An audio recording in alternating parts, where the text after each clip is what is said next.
Industrialization in the Gilded Age created all sorts of problems that progressives needed to try to fix.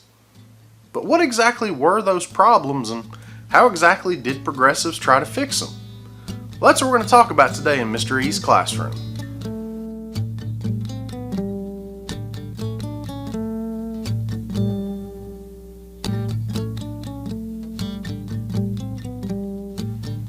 Hey ladies and gentlemen, Mr. E here. Today we're going to take a look at reform movements of the progressive era. Specifically, we're going to try to answer the question, what problems did society face and how were they dealt with by progressives? One of the big problems that society faced at the turn of the century was urban poverty, or the urban poor. One way that progressives decided to try to deal with this problem was through a thing called the settlement house movement. A settlement house is basically just a community center. It was a place that provided some sort of social services for the poor in cities. They would teach immigrants English, they would provide some sort of daycare, education, or even kind of health care for the various different groups in the area. One of the progressives that really led the charge for this settlement house movement was a lady named Jane Addams. Among other things, she helped to found a place called the Hull House. The Hull House was kind of the first real true settlement house in this movement. Jane Addams founded the Hull House in Chicago in 1889, and it was kind of what inspired the whole settlement house movement. Among other things, Addams also really inspired other women to become social workers. This is where you start to see a group of individuals who makes it their profession to go out and try to help other people within society. By 1911, there were approximately 400 different settlement houses across the country. Another serious problem that society faced at the turn of the century was child labor, or figuring out how to protect children. Progressives worked very hard to end the practice of child labor. A lot of children working in some incredibly dangerous and unhealthy conditions.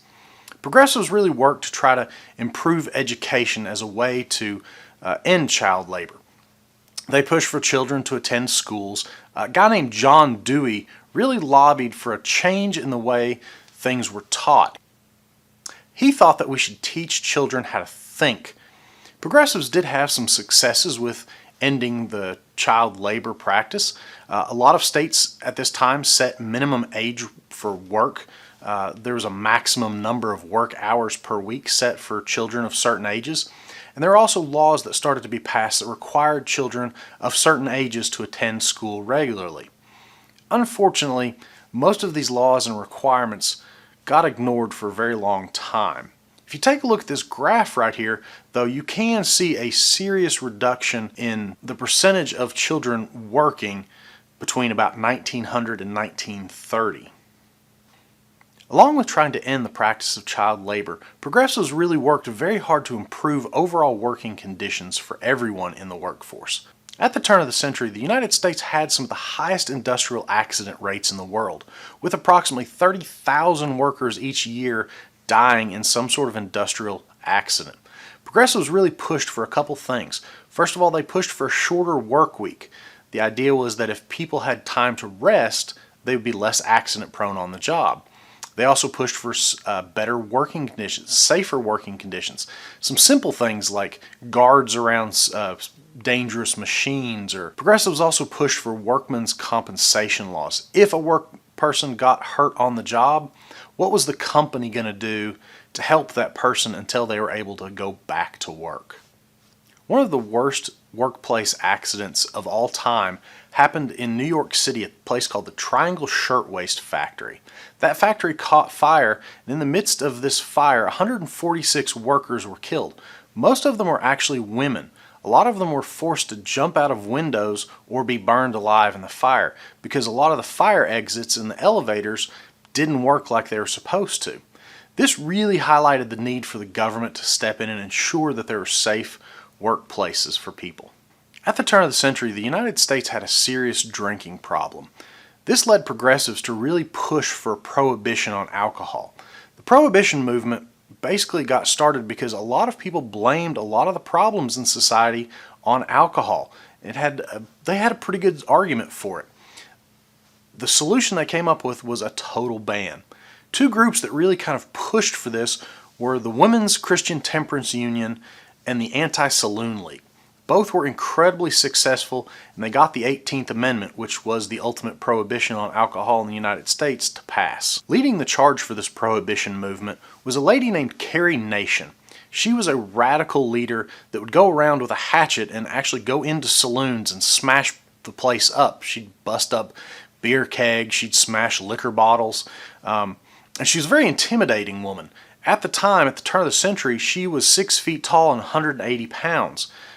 That was very large for somebody of that age.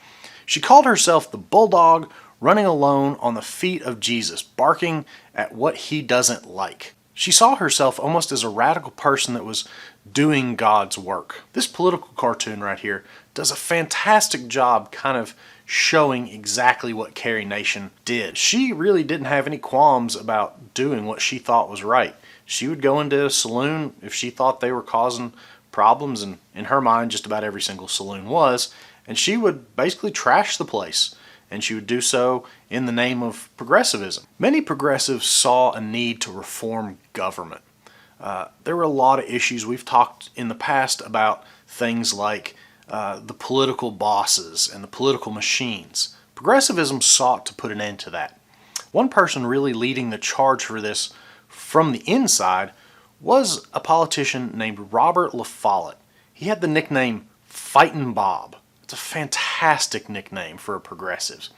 He was one of the country's first progressive governors. He was the governor of Wisconsin. As the governor, he did a lot of things to really try to improve how the government within Wisconsin ran itself. He'd regulate the railroads, he improved the education system, he made factories safer. He called Wisconsin a laboratory for democracy. He saw this as a way to show how progressivism could help improve the country overall by what it was doing in Wisconsin. So what kind of things could be done to help reform the government?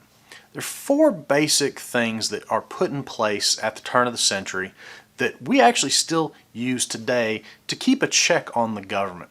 The first is this one up here. It's called the direct primary. This is where citizens get to vote to select who is going to run for certain offices.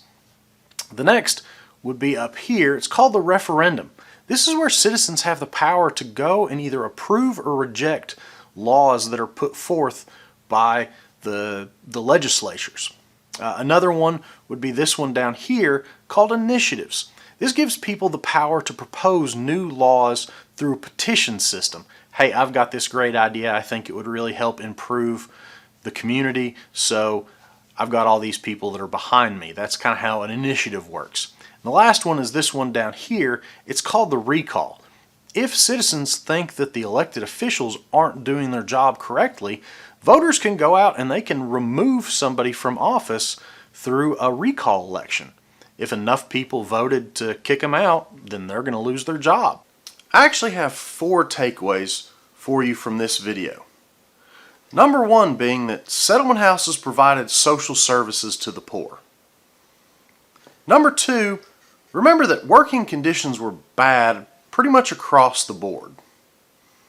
Number 3, alcohol was the root of many evils and should be banned. And number 4, the government was broken and really needed to be fixed. That's pretty much the reform movements of the progressive era in a nutshell.